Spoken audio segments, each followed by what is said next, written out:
फंसा के टोंगरी में टोंगरी बोलो बोलो बोलो मोयल बहुत किया है।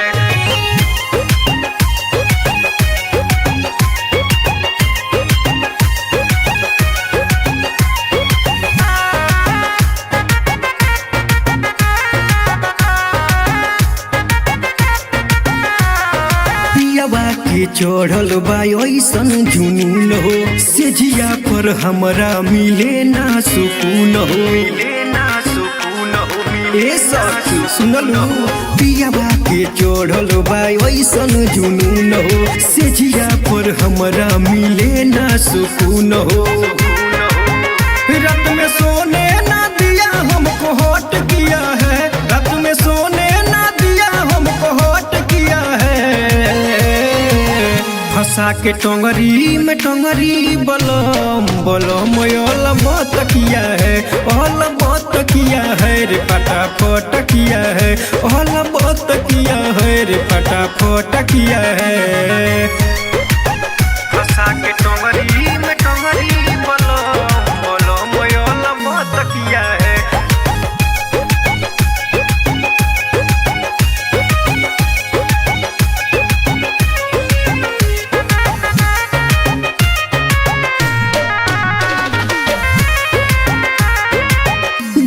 को देला हमरा दहिया के पुरुजा फीलिंग जगा के भर दहिया में उरुजा।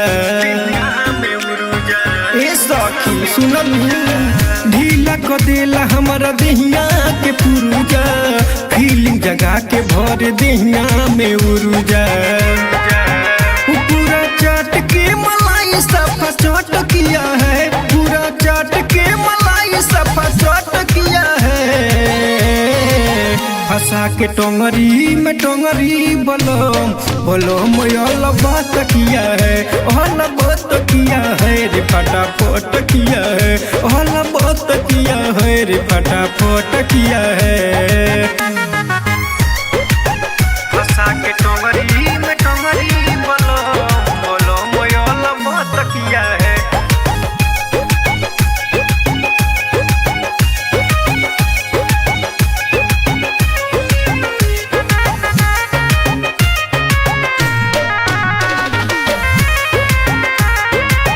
बड़ी निर्दयी बड़ो जितेंद्र सजनवा किली लगा दे लहोते बिहनवा। ए राजा जी बड़ी निर्दयी बड़ो जितेंद्र सजनवा किली लगा दे लहोते बिहनवा। सट के हाई वोल्टेज का करंट दिया है, सट के हाई वोल्टेज का करंट दिया है। फंसा के टोंगरी में टोंगरी बलम बलम मोयल बहुत किया है, ओल बहुत किया है रे फटाफट किया है, ओल बहुत किया है रे फटाफट किया है।